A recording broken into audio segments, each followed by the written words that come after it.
ओमज्ञानतिमिरन्दस्य ज्ञानाञ्जनशलाकया चक्षुरोन्मिलितं येन तस्मै श्रीगुरवे नमः।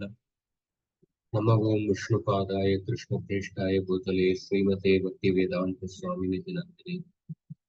नमस्ते सारस्वती देवे गौरवाणी प्रचारिणे निर्विशेष शून्यवादी पाश्चात्य।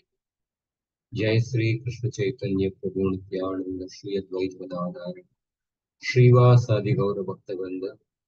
हरे कृष्ण कृष्ण कृष्ण हरे हरे, हरे Ram Ram Ram Hare Hare.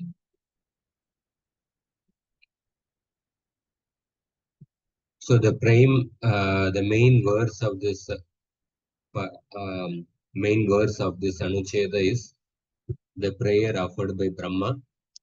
Ekastvamatma purusha purana satya swayam jyotirananta adyah nityoksharo jasra sukho niranjana purnodvayo mukta upadito mrutah.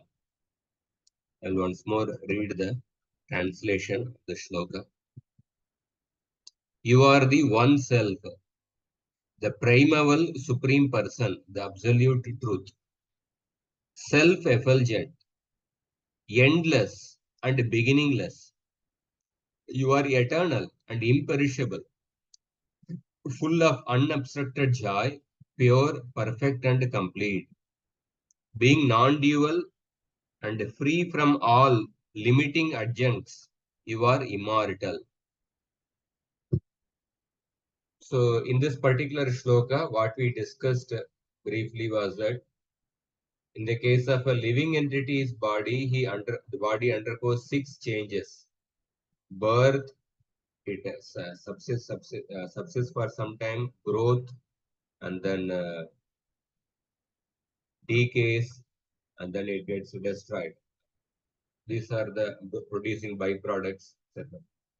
But the Lord's body does not undergo the 6 changes. That is proved by the acharyas by quoting the relevant words from the shloka. So now what we are going to see further is that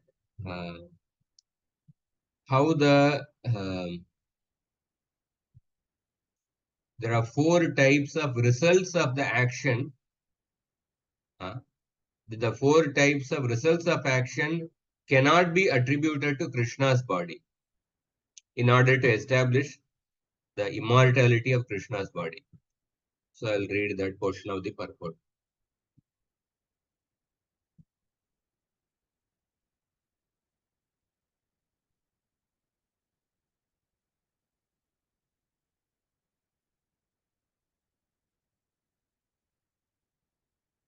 So this is the, if you can read in the screen, just below that Purnatve Hetuhu, the next paragraph. Atra Amrutatva Upapadanaya, Atra Amrutatva Upapadanaya, Chaturvida Kriya Palatvam cha Varayati. In order to establish his immortality, it is denied that the 4 results of action, Kriya Pala, can in any way be attributed to Krishna's body in order to establish his immortality. Tatra Utpattiradya iti anenaiva nirakrita. So what are the 4 types of Kriya Pala? Basically, Utpatti, creation, Prapti, attainment, Vikara, mutation or transformation, and Samskara, improvement. These are the 4 types of Kriya Pala. So what is explained is that the 4 types of Kriya Pala can in any way be attributed to Krishna's body. That this fact is denied. The first is Utpatti. The result called creation is denied because Krishna is the original cause. And that is mentioned in the shloka as Adya. Tatra Utpattir Adya iti anenaiva nirakrita. Because Krishna is the original cause, therefore Krishna's body cannot be the result of Utpatti. It cannot be the result of the Kriya Phala, that is, it cannot be the result of some Utpatti, because he is the original cause. And then the remaining three Kriya Phala. What are the remaining three Kriya Phala? Prapti, Vikriti, and Samskar. Shishtatrayam, the remaining three. Swayam Jyotir Niranjana Upadito Mukta iti Padatrayena. The how Krishna's body cannot be the result of remaining three Kriya Phala, that is Prapti, Vikriti, and Samskara. This is denied by other three phrases in the shloka. What are the three phrases? Swayam Jyoti, this is the phrase which is used. Niranjana is another phrase. And Upadito Muktaha. You can see the verse again. Ekastvamatma Purusha Purana Satya Swayam Jyotir Ananta Adyaha. Adyaha was Swayam Jyoti. Nityoksharo Ajasra Sukho Niranjana. And then Mukta Upadito. So Swayam Jyoti, Niranjana, Mukta Upadito, and Adya. So these four words are being referred. The word Adya refutes the fact that Krishna's body cannot be the result of Utpatti. Tatracha Praptihi. So Praptihi is the second Kriya Phala. Tatracha Praptihi Kriyaya Jnanena Va Bhavet. Praptihi means attainment. So the attainment can be through two means, either through physical action or through cognition. Out of these three, the result called attainment can be accomplished either by physical action. Yes, particular object can be attained by physical action, or a particular object can be obtained through cognition, through internal cognition. So Krishna's body cannot be attained through any physical action, and Krishna's body cannot be attained through cognition. How it is proved? Because the word Atma is used. So, Atra Kriyaya Praptir Atma Padena Eva Nirakrita Sarva Pratyak Rupatvat Tata Jnanataha Praptim Varayati Swayam Jyoti Riti. So, attainment by action is negated by use of the word Atma, because he is the indwelling self, the super soul of all beings. Because the super soul is all pervading, he is there everywhere. So therefore, he cannot be something which is all pervading, who is there everywhere, all pervading. He cannot be attained by any some action. Usually you obtain something by some action, an object which is not all pervading, which is there in a particular place, you obtain that through some action. You attain that through some action. But Krishna is Paramatma, who is the super soul present everywhere. Because the Atma word is used, therefore he cannot be attained through Prapti. He cannot be attained through some action. And he cannot be attained through cognition, because the phrase Swayam Jyoti is used. Because he is self-luminous. Self-luminous, that means he can be known only when he chooses to reveal himself to us. We cannot know him by our cognition. Like some other objects in this world, we can understand through our cognitive faculty and through our mind. But in the case of Krishna, because he is Swayam Jyoti, self-luminous, He can be known only when he chooses to reveal himself to us. He cannot be known by our cognitive faculties. And then further, Taduktam Brahmanam Prati Sri Bhagavata. Lord himself spoke to Brahma. Where? In 2.9.21. Manishitanuභavoyam mama lokavalokanam. The vision of my abode is the result of my will. Because I chose to reveal my abode, therefore you are unable to see my abode. It's not because of your cognitive faculty. It is I chose to reveal my abode. So Sridhar Swami comments there. Tika cha etat cha mat kripaya eva tvaya praptam ityaha. That means you are able to see my abode only by my mercy. Manishitam icha tubhyam datavyam iti ya mama icha tasya anubhavoyam. Manishitam icha tubhyam datavyam iti ya mamecha tasya anubhavoyam. The intent of Bhagavan's statement is that you attained this by my mercy alone. The word Manishita means will. I chose to reveal this to you. And this is the consequence of that choice of mine. This is the consequence of that choice. Ko asau, what is the consequence?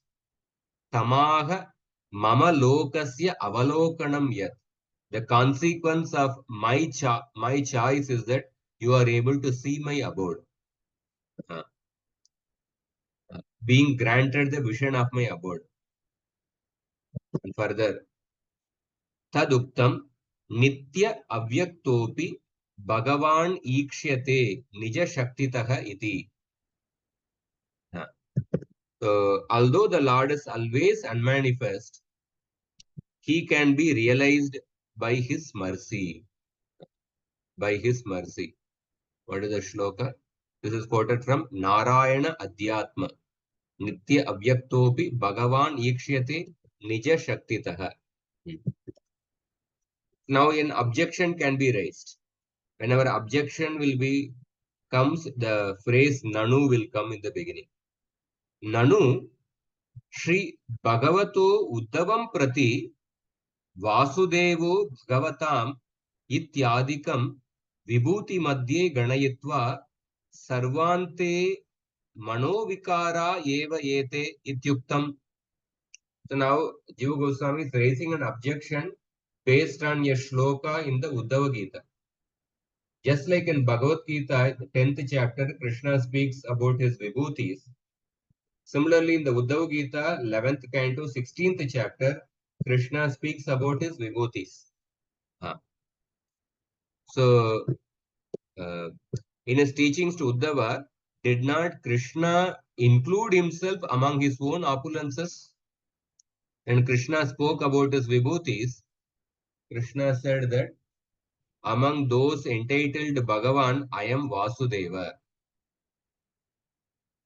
I am those entitled Bhagavan, I am Vasudeva. And then in the conclusion of the chapter, Krishna said that these opulences are all modifications of mind. Mano vikara eva yete. Just 1 minute.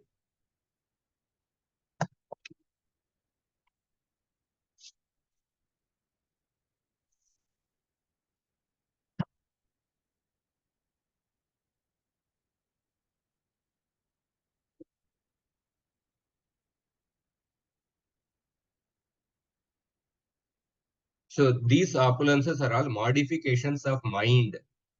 So Jiva Goswami is quoting this verse to raise an objection. So when Krishna spoke about the vibhutis, he said that among those entitled Bhagavan, I am Vasudeva. Then at the end of the chapter, he is saying that all these opulences, that means are all modifications of mind.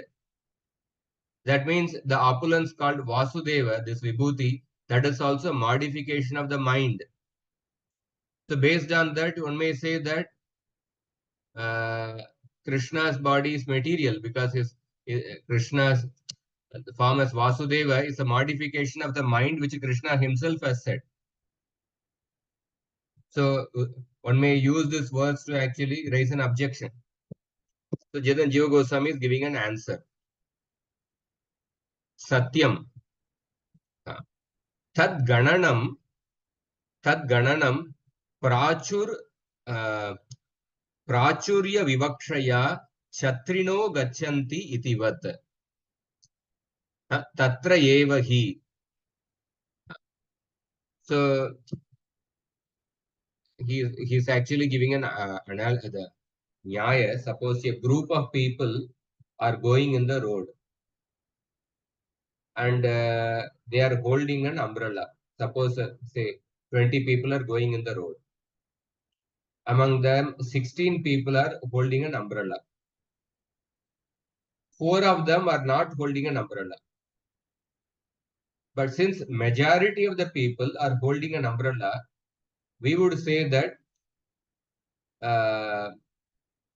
umbrella holding people are going there. Like that we are saying.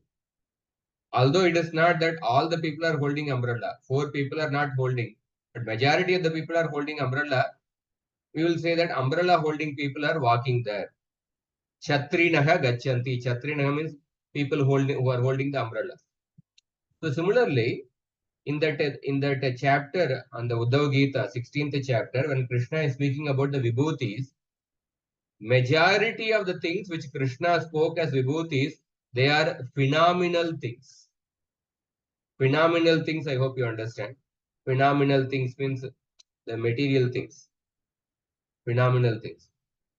But few of the things, like Krishna is saying that among the people who are known as Bhagavan, I am Vasudeva. So this Vasudeva is not a phenomenal thing, it is a noumenal thing. But because majority of the things are phenomenal things, therefore at the end of the chapter, when Krishna is saying, Mano Vikara Eva Yete, all these are modifications of mind, because majority of the things are phenomenal things, therefore this statement is applied. But there are few things in that list which are not phenomenal. Like among the people who are entitled for Bhagavan, I am Vasudeva. It's not a phenomenal thing. So we have to understand that this logic is used.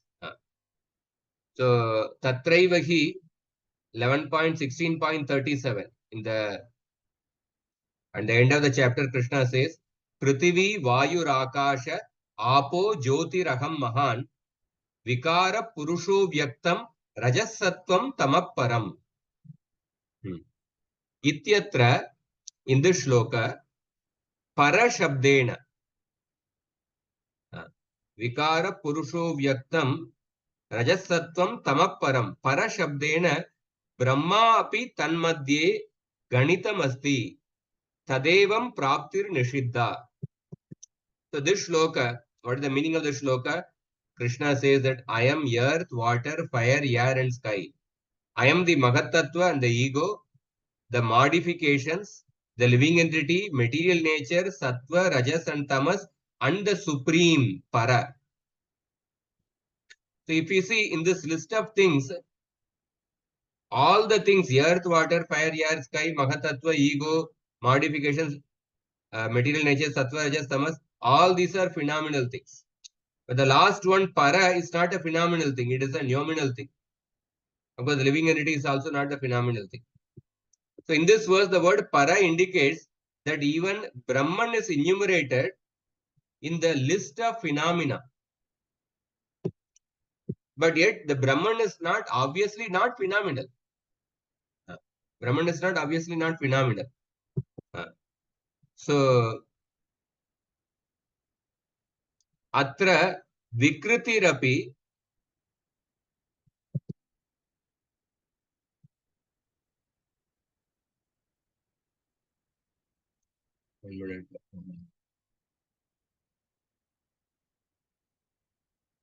So in spite of Krishna's mention in a list of phenomena, all of which can be attained through action or cognition, but his form is not attainable or cognizable in this way.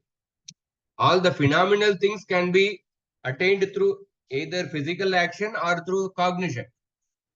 But Krishna's form is not attainable or cognizable in that way. Because Krishna's form is Swayam Jyoti. So in this manner, the verse denies that the result of action known as attainment, uh, the verse denies that the result of action known as attainment can anyway be attributed to his form. So, इत्यत्र परशब्देन ब्रह्मापि तन्मध्ये गणितमस्ति तदेवं प्राप्तिर् निषिद्धा. And the next he says, Ata Vikriti. So we have discussed that there are 4 Kriya Phala: Utpatti, Prapti, Vikriti, and Samskara. So Krishna's body cannot be the result of Utpatti because Krishna's body is Adya. Krishna is Adya. And Krishna's body cannot be the result of Prapti. That is denied by the fact that Krishna is Atma, who is all-pervading, and is Swayam Jyoti, who is self-luminous. And the next is third Kriya Phala is Vikriti. Ata Vikriti Rapi. Tushapakaranena avagatena tushapakaranena avagatena vrihinam eva upadya pakaranena upadya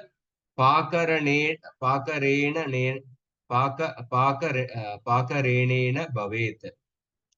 What is the meaning? Just as by beating paddy, the husk is removed.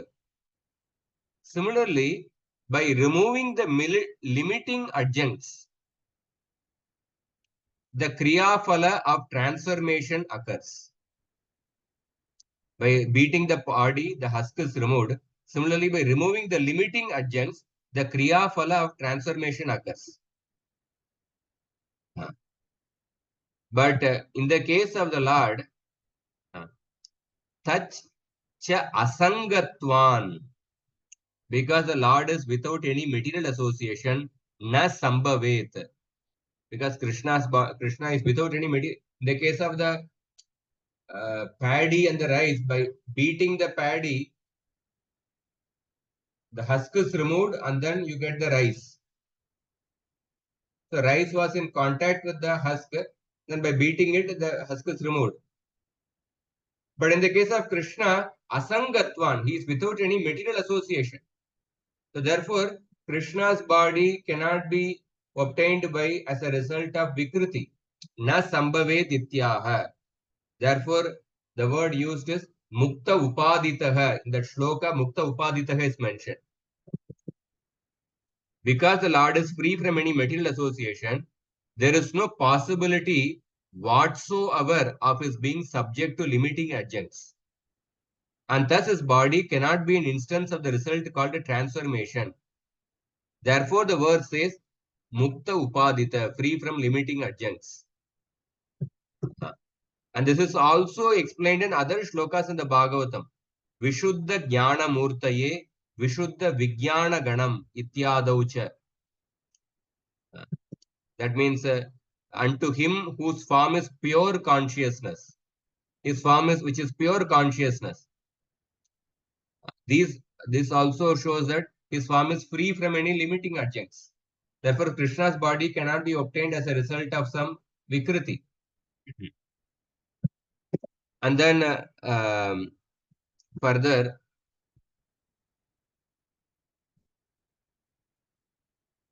then Jiva Goswami quotes first canto 9th chapter. Tasmat mama nishita sharair vibidyamanatvachi ityadikam. When Bhishma, when he fought in the Kurukshetra battle, Bhishma's arrows pierced Krishna's body.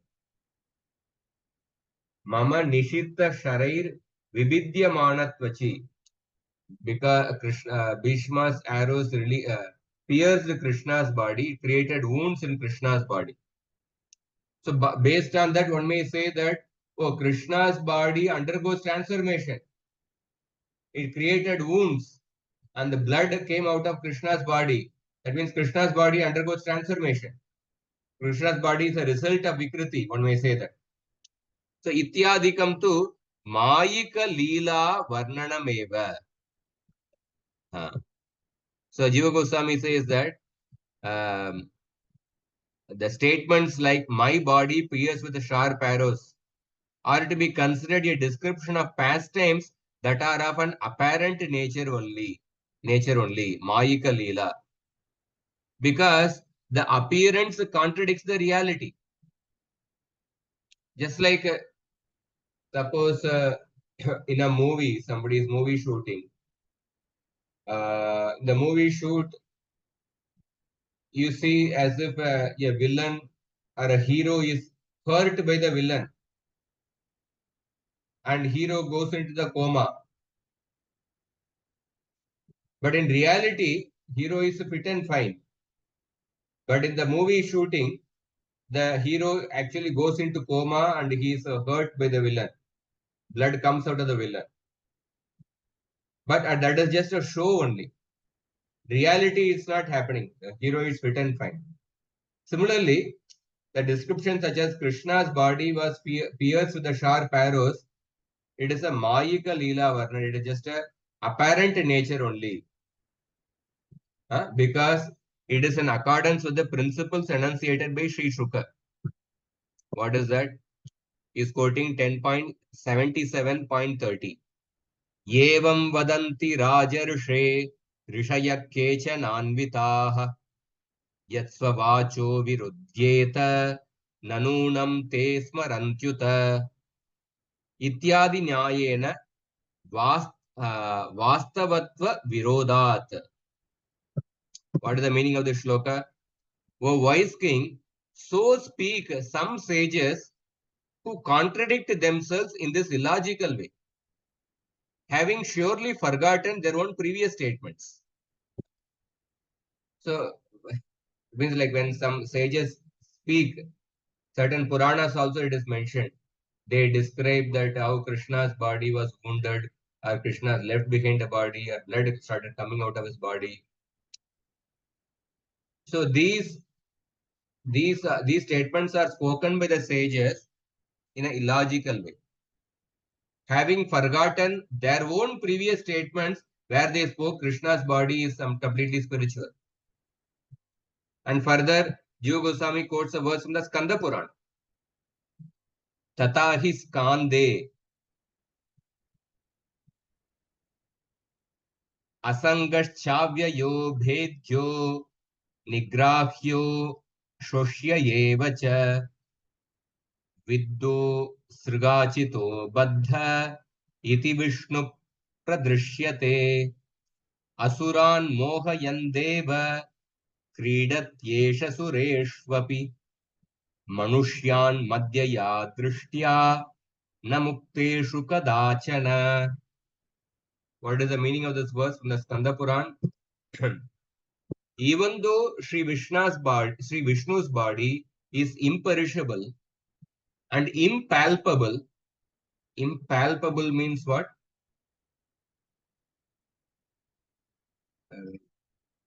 Impalpable. Though it cannot be pierced or dried and is free from the material gunas, he appears as if pierced, wounded or bound. He seems as if to play among the gods or appears as if a common man with a medium-sized body. He upholds such appearance just to bewilder the non-theists. But the living liberated are never thus bewildered.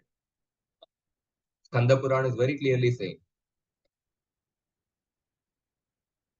So then, further, iti Shri Bhishmasya Yuddha Samaye Daitya Vishtat tata banam yuktam eva iti.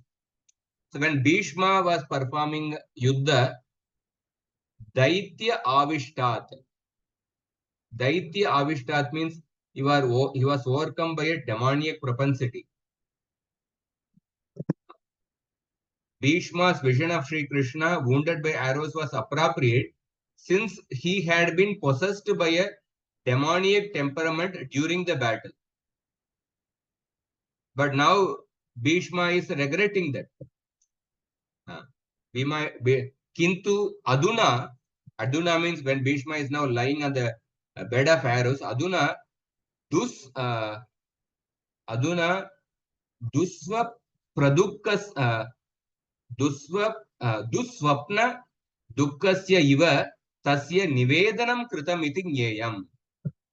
But now that attitude now seemed to Bhishma like a horrible nightmare, and therefore he offered a supplication to the Lord, remembering that. So in this way, Krishna's body cannot be the result of utpatti, it cannot be the result of prapti, it cannot be the result of vikriti. Now the last thing is that we have to prove that Krishna's body cannot be the result of samskara. Samskaropi kim atishaya adanena malapakarena va. So generally samskara, by samskara we embellish a particular object or we purify an object. That is what we do by samskara. But the kriya phala of improvement, by samskara we embellish a particular object. Like suppose we add a particular flavor to the milk. A samskara is done, by that we embellish the taste of the milk. The kriya phala of improvement, mukta phala, can result either from embellishment or purification. Or by doing a samskara we purify an object. But tatra atishaya adanam purnatvena eva nirakritam. Because Krishna is purna, complete, you cannot embellish Krishna further by some action. And you cannot purify Krishna because he is complete. Mala apakaranam malapakaranam varayati. Niranjano. The verse says that Niranjana. Niranjana means Nirmala. He is without any contamination. Vishuddha Jnana Murti Rityartaha. Because he is already pure, therefore there is nothing to purify Krishna. Purify in Krishna. Therefore Krishna's body cannot be the result of samskara. Samskara results in two things, embellishment or purification. Because Krishna is Purna, therefore there is nothing to embellish in Krishna. And because Krishna is Niranjana, you cannot purify Krishna. He is already pure. So Sri Brahma, Sri Bhagavantam. So in this way, purification is denied by the word Niranjana, which means that his form is pure consciousness to begin with. So in this way, this anuccheda ends. I will just go through the commentary of the what we read today, and then we'll end. Yeah, from this here.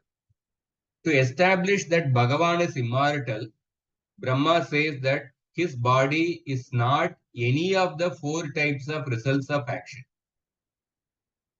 Kriyapala. So all work involves action and the result for which it is performed. So according to Bhartruhari, there are four types of results of an action. Utpadya, creation; Vikarya, transformation; Sanskarya, improvement; and Prapya, attainment. Bhartruhari has Prabhuji, can you summarized. show us the English one, the translation? Here I am showing that. We are able to see. No, it's the Sanskrit one is just. Oh, Sanskrit one is only seen. Okay. Oh, I thought I shared the full screen. So you are all along only seeing the Sanskrit shloka. Yes. Okay. Now you are able to see the English. Yes. Yes. To establish that Bhagavan is immortal, Brahma says that his body is not any of the four types of results of action. So all work involves action and the result for which it is performed. So according to Bhartrihari, it's a great Sanskrit grammarian, there are four types of results of an action. Utpadya, creation; Vikarya, transformation; Sanskarya, improvement; and Prapya, attainment. So Bhartrihari has summarized this in his Vakyapadiya. So it's a little elaboration. When something did not previously exist and it is created, that is called Utpadya. For example, previously a garland did not exist and a garland is made by somebody. So the garland is a Utpadya. When an existent object is transformed into something else, that is called as Vikarya. And this can be of two types. One is the nature of the existent object changes. For example, fire changes into ash, or fire burns the wood and the wood becomes the ash. Or a change is made in the shape of the existing object. The nature remains the same. The shape is changed. A golden block is transformed into a golden bangle. And third type of result of action is that when the characteristics of the existent objects are modified or improved, that is called samskarya. For example, you add fragrance to the water. And the fourth is that prapya. Fourth type of result of action is you attain something. For example, you are walking from your home and then you attain KM Munshimar. You reach KM Munshimar. You reach a destination. So this result also includes comprehending an observable entity through cognition. One is physically you attain an object, or sometimes through the internal cognitive faculty you attain an object within your mind. So now in the verse we have the word Adya. Krishna is mentioned as the original cause. That excludes the Lord's body from being classified as Utpadya. He cannot be the result of creation, that which is created as a result of some action. Because Krishna's body is the original source of all cause and effect. Therefore, it cannot be an effect of anything. And then let us take the second one, Prapya. An object is attained either by physical activity or through cognition. That means an object can be attained through either external senses or internal senses. But in the verse, Brahma uses the word Atma. Atma in the verse indicates that Lord cannot be attained through physical action because he is all pervading. What is the meaning of the word Atma? That which exists everywhere. Atati sarvam gachati iti Atma. That which exists everywhere is called Atma. That means here it refers to the Paramatma. That which exists everywhere, then you cannot obtain that through some action. You cannot attain that through some action because he is there everywhere. In the verse, the word Atma refers to Krishna and not to the individual living being. And then little more detail, according to the Navya Nayayikas, that means the neo-logicians of India, there are 5 types of physical action. Upward projection, Ukshepanam, Apakshepanam, Akunchanam, Prasaranam, Cha Gamanam. These are the 5 types of physical action. That means upward projection, downward thrust, contraction, expansion, and motion. Other actions are included in motion, such as flowing, dripping, etc. So the Lord's body cannot be attained by any of these types of action because Krishna is all pervading as Paramatma. was also established previously. And the word Atma also signifies that his body is Pratyaka. That means manifest exclusively by its own conscious intent. Therefore, is beyond all sense perception. So therefore, his body cannot be immediately cognized through the faculties of perception and conception because it's not a material object. So therefore, Brahmaji calls Krishna by the word Swayam Jyoti, self-luminous. So we need light to see material objects, but no light is needed to see the sun because sun is Swayam Jyoti. So we need our senses and mind in order to cognize the objects. But the sun appears of its own accord, independent of our will and sensory capacity. In the same way, we cannot force the Lord to appear before us by performing some activity. He is seen and understood only by his mercy and not by any other means. Therefore, in Mahabharata Shanti Parva, it is said that न शक्य स त्वया द्रष्टुम अस्माभिर्वा बृहस्पते यस्य प्रसादं कुरुते सवैतं द्रष्टुमर्हति. O Brihaspati, he can be seen neither by you nor by us. Only one who is blessed by him becomes eligible to see him. So in this way, Krishna's body cannot be attained through prapya.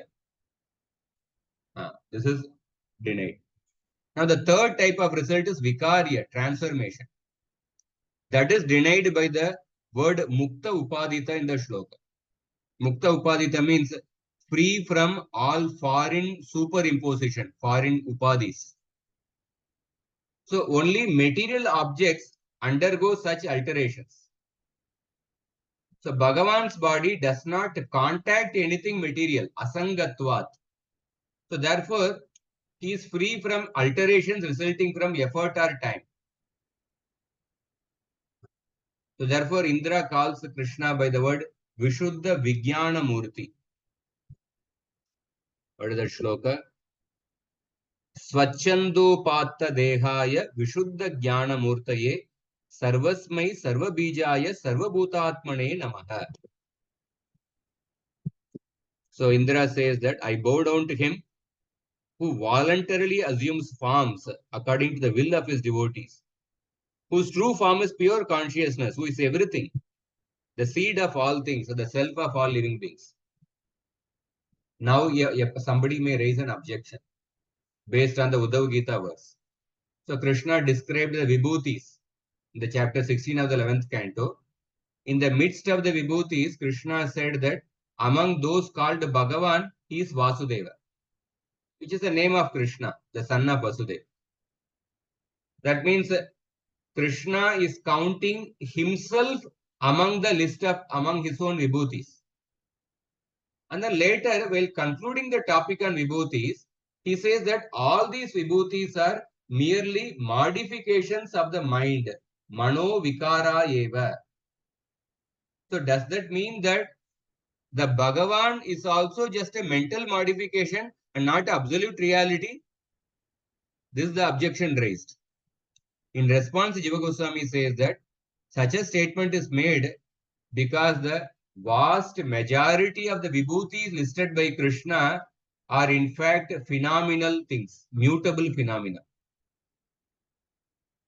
That is why he uses the word, he used the Nyaya, Chatrino Gachanti. A group of people are already explained, group of people going with umbrellas. And many men are walking the umbrellas, although few people may not be carrying umbrellas. Still, we say that, oh, there go the men with the umbrellas. Similarly, because most of the vibhutis mentioned in the list are phenomena, Krishna sums up his description with the overarching statement that they are all modifications of the mind. So this statement, however, is specifically applicable to all the phenomenal vibhutis in the list, but not to the non-phenomenal thing. So therefore, the phrase Vasudevo Bhagavatam, among those entitled, I am Vasudeva. In relation to this phrase, Krishna's concluding statement that all this is a modification of mind has to be understood in a secondary sense by use of the Jahal Lakshana, which entails bypassing the primary meaning when it doesn't accord with the speaker's intention. So therefore, in regarding to this, among the people entitled with Bhagavan, I am Vasudeva. And all these vibhutis are Mano Vikara. In relation to this Vasudeva, we have to take a secondary meaning. And then another objection is raised that to claim to another objection for the fact that Krishna's body is free from transformation. So when Bhishma fought with Krishna, the arrows wounded Krishna, and Bhishma they remembered this while lying on the bed of arrows. So by that one may conclude that because Krishna's body undergo transformation, therefore it is material. So Jiva Goswami says that this description is a Mayika Leela, pastimes of an apparent nature only. That means that Bhagavan's Maya projects an apparent scene. Just like I give the example of a shooting actually. So as to be viewed in a particular way to particular onlookers. Yet the appearance contradicts the inherent truth of his being. It is similar to seeing a hero shot in a film or a play. In reality, nothing happens to the actor. And this is also the definite opinion of Shukdev Goswami. He says that those who think that Krishna can fall into illusion or that his body is material, forget that he is the unlimited Lord. So Bhishma was overwhelmed by demoniac spirit, and the Lord, being a player of unlimited skill, took on the appearance of being wounded to reciprocate with him in an appropriate manner. And then, so Krishna's body appears wounded to demons who fight with him as well. So the Lord does like that in order to nurture their envious and ignorant nature. Because ye tamam prapadyante tam tataiva bhajamyam, Krishna reciprocates according to the attitude of the people. Otherwise, how would it be possible to pierce his transcendental body? Because even the Atma cannot be pierced by any weapon.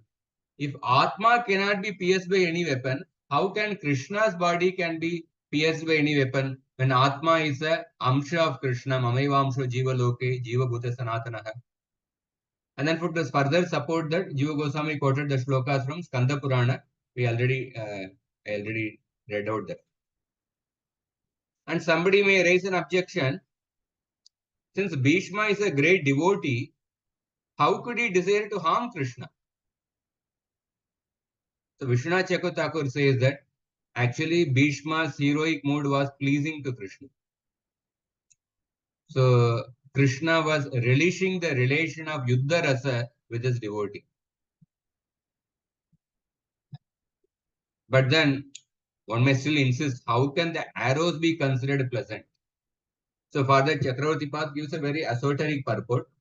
Suppose when a hero is overpowered by Kandarpa Rasa or erotic desire, and he makes a love to a bold heroine, and the heroine may hurt him by scratching or biting. But rather than causing him distress, this action increases the hero's pleasure, while also demonstrating the intensity of the heroine's love for him. And this is accepted by the Vedic sexologists and the rasa theorists. In a similar way, Bhishma wounded Krishna with his arrows, but this was highly pleasing to the Lord, who was enjoying the spirit of battle. This, of course, does not mean that Krishna's body was actually wounded like an ordinary mortal. Later, however, when Bhishma was lying on his deathbed, he had embraced the mood of reverential service and thus supplicated the Lord. And then the last thing is that Krishna's body cannot be the result of samskarya. Samskarya can be effected either by embellishment or cleansing. Because Krishna is Purna, this is one of the words used by Brahma in the shloka, perfect and complete. Therefore, this negates the possibility of embellishment. Usually people wear ornament because they are apurna. In order to increase their beauty, in order to increase their embellishment, they wear ornament. But in the case of Krishna, Yanmartya Leelau Payukam Swayoga Maya Balam Darshayita Grihitam Vismapanam swasya saubagarde param padam bhushana bhushananga. Krishna's body, the reservoir of all beauty. In fact, the ornaments get beautified because of coming in contact with Krishna. So therefore, Krishna's body cannot be embellished by using some samskara. Because he is perfectly complete in his form and beauty. So he puts ornaments on his body simply for the pleasure of the ornaments. Because all the ornaments are his devotees. Actually, in the Sri Sampradaya, all the paraphernalia of Vishnu, they appeared as a different Alvars. All the ornaments are devotees. So for the pleasure of the devotees, Krishna puts on the ornaments. And finally, because Brahma says that because Krishna is Niranjana, inherently immaculate. So therefore, Krishna cannot be improved through cleansing or purification. Therefore, he thus indicates that the Lord's body is not an effect of any action. Rather, Krishna is the cause of all causes, the source of everything. And he also addresses them as Purana, which means that although the Lord is the oldest person, he is ever youthful and has a human-like form. This indicates that his body does not mutate like that of a mortal being. Hare Krishna. Is it clear? Any doubts on this?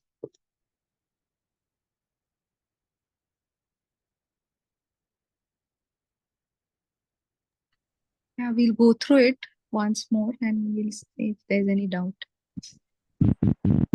Essentially, in summary, what we discussed is that Krishna's body cannot be the result of the four types of Kriya Phala.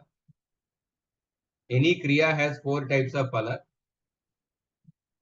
creation, attainment of something, transforming something, transformation, and then embellishment or purification.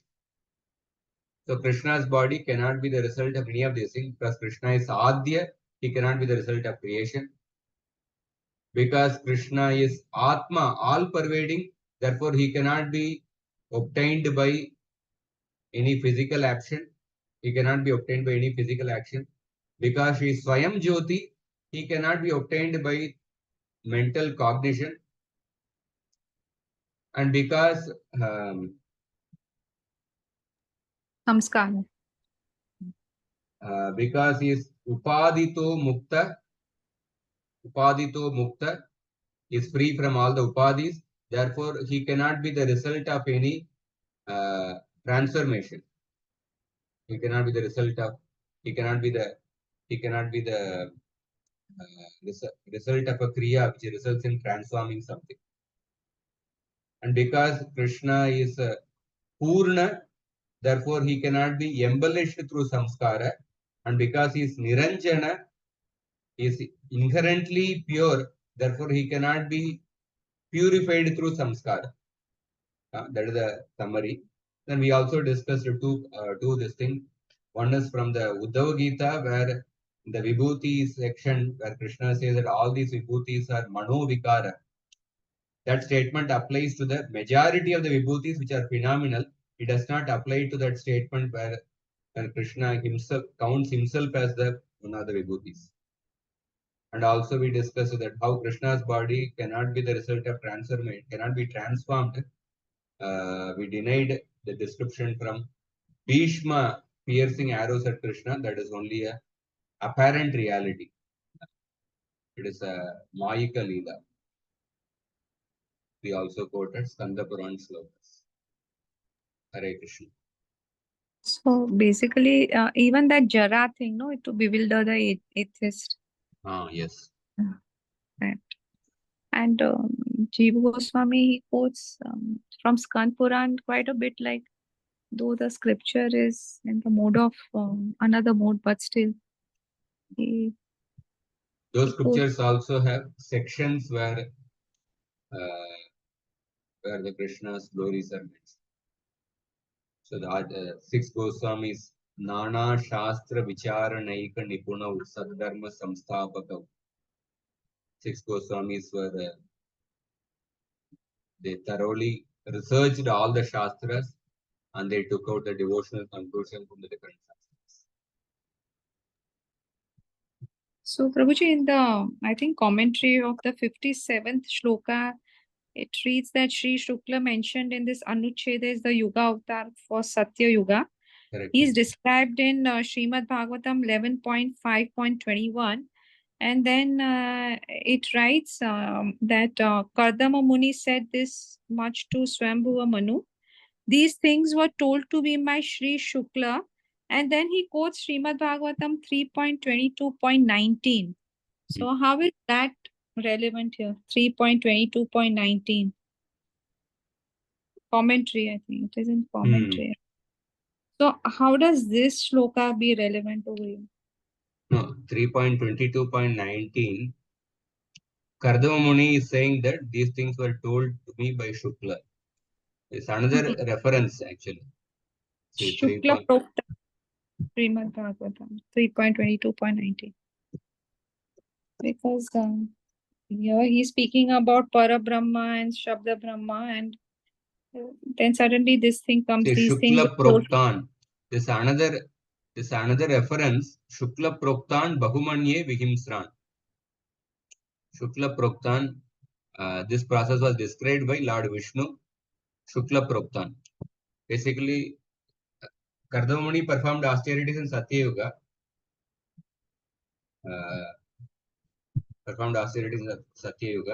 And that when Lord appeared to Kardama Muni, the Lord told that very soon Swayambhu Manu will come and offer your daughter. So now when Kardama Muni is meeting Swayambhu Manu, he is saying that therefore I shall accept the chaste girl as my wife on the condition that after she bears semen from my body, I shall accept the life of devotional service accepted by the perfect human beings. This process was told by Shukla, Lord Vishnu. So he's saying that the form of the Lord who appeared in front of Kardama Muni, that is actually Shukla, the Yuga avatar of Satya Yuga. For that reference is given. Okay, thank you for clarity.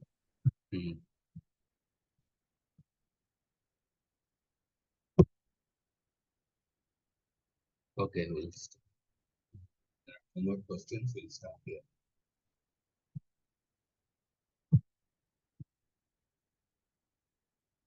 Thank you, Prabhuji.